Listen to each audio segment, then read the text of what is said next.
So I want to start here today. The trial of former President Donald J. Trump is an ominous warning that we are all future defendants. We are all potential future defendants. Not hyperbole, and no, it's not an over-exaggeration. It is, unfortunately, the state of affairs in 2024.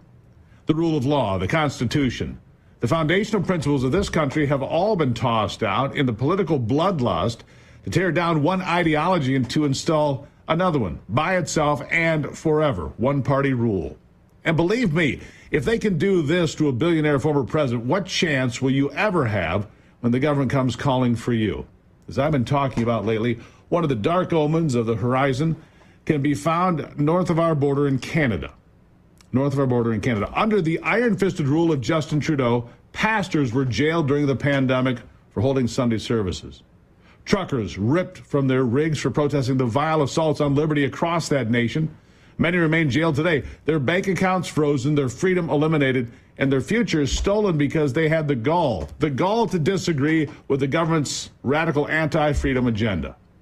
In this country, that is exactly what the prosecution of Donald Trump represents, and complete and intentional departure from the rule of law to the mob rules.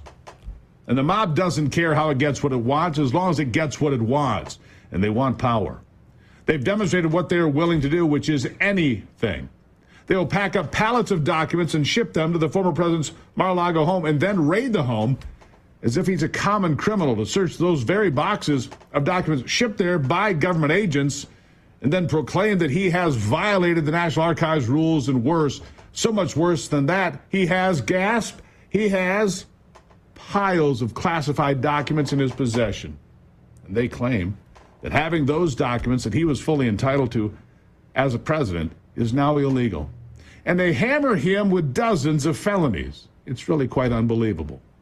They will dredge up some crazy old windbag from New York City and claim that she has been defamed, when Donald Trump says not only did he not assault her in any way, especially sexually, but that her claims prove she's nuts.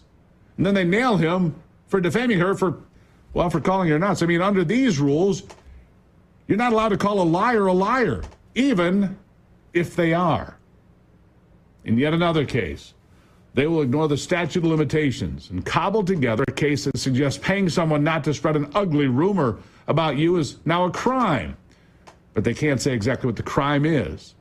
And then they'll parade an over-the-hill porn star out just for the spectacle of it all, to taint the jury. And when they call the former Trump lawyer to have him smear the man in court too, they do all of it. And all the while, that former lawyer is doing everything he can to cash in on his fleeting fame. And during this entire time, the president, Donald Trump, is barred from speaking at all. He can't talk about any of them. They can all talk about him. He can say nothing at all. And if he does, they threaten to toss him in jail if he violates the violation of free speech he's dealing with every day. This is why on CNN, the far-left commentator and Joe Biden supporter Fareed Zakaria says the only reason Donald Trump is being prosecuted in New York is because his name is Donald Trump. This is worth hearing again. Republicans seem to be uniting behind Trump. Whatever opposition he faced in the primaries has largely melted away. And the trials against him keep him in the spotlight, infuriate his base, who sees him as a martyr, and even may serve to make him the object of some sympathy among people in general who believe that his prosecutors are politically motivated. This happens to be true, in my opinion. I doubt the New York indictment would have been brought against a defendant whose name was not Donald Trump. A majority of Americans are skeptical that Trump will be able to get a fair trial, according to a CNN poll. And I haven't even mentioned Robert F. Kennedy Jr. and Cornel West and Jill Stein, all of whom would probably take votes away from Biden. They'll do whatever it takes. If your last name was not Trump, if your name was not Donald Trump, you would not be facing any charges.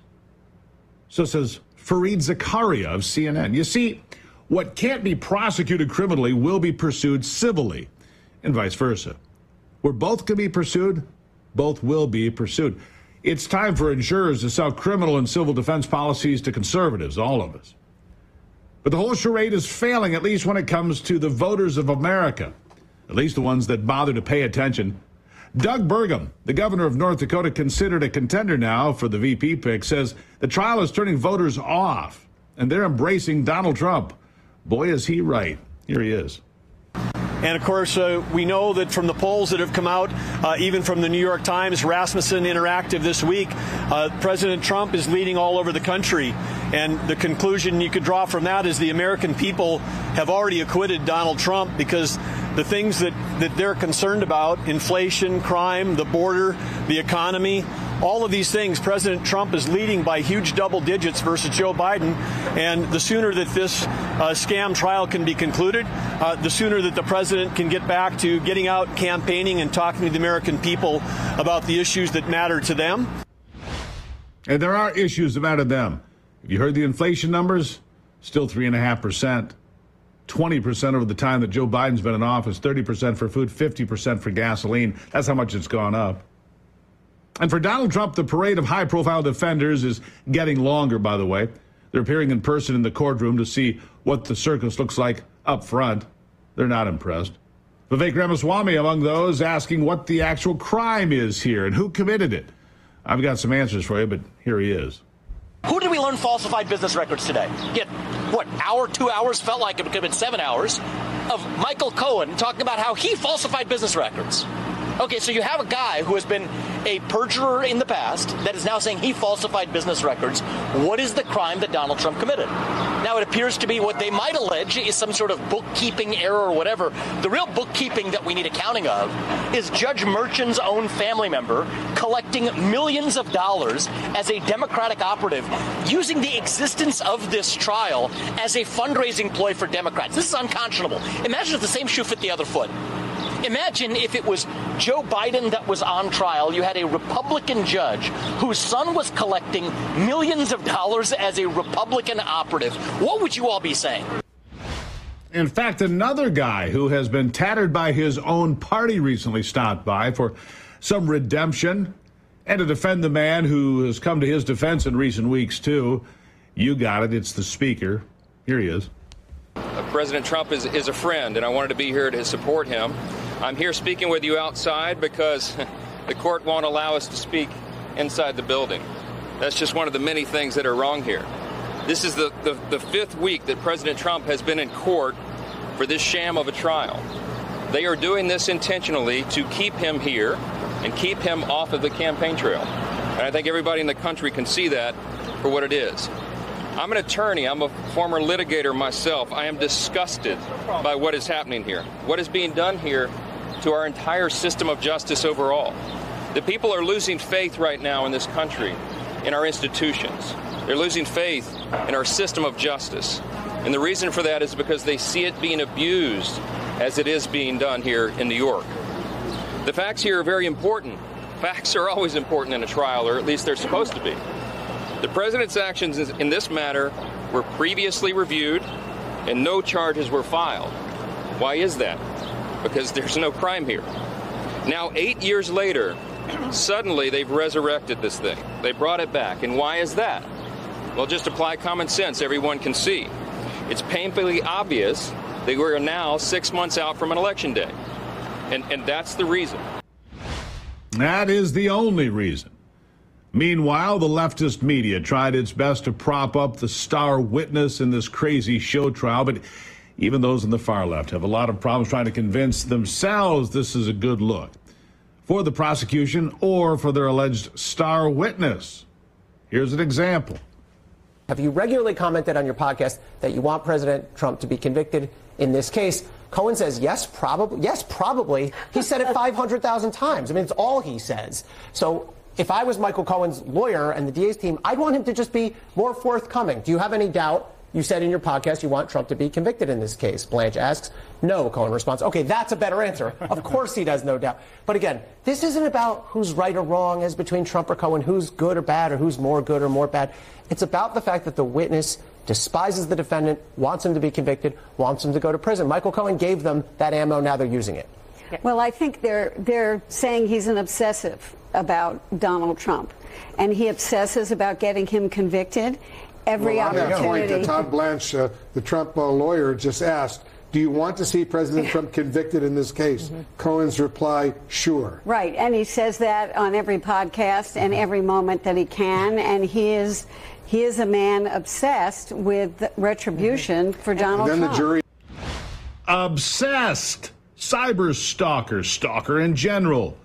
A guy who's also trying to cash in on this deal. So there you are.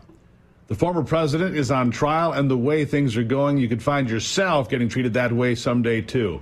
Unless we can bring this out of control situation back into the realm of the rule of law, of course. Meanwhile, doing what he can to connect with American voters while being handcuffed by an obviously corrupt system that keeps him off the campaign trail. Former president took shots at the man whose agents are behind all of this lawfare, the man who he plans to replace in January, because Joe Biden has been a disaster for the economy and everything else. Here's Donald Trump. Electric vehicles that Biden is pushing down everybody's throat, even though people don't want them. He wants to put a big tariff on China, which is a suggestion that I said, where have you been for 3.5 years? They should have done it a long time ago. But they've also got to do it on other vehicles, and they have to do it on a lot of other products, because China's eating our lunch right now. And they went away from what I was doing. They're eating our lunch, so they have to do it on much more than electric vehicles, and they have to get going fast, but it should have been done 3.5 years ago. I did it. I started. And then they started playing games, and it was very bad for the auto industry. So again, right now, all of these games on the left are benefiting Donald Trump. He's still able to campaign, however that looks. And the honest people in the country know more than anyone else that they trust Donald Trump to fight for them. It seems to be getting stronger and stronger that way. That's why the Biden team has come out and agreed to do a debate, because Donald Trump continues to win more every day. Let's hope it stays that way for the benefit of this country.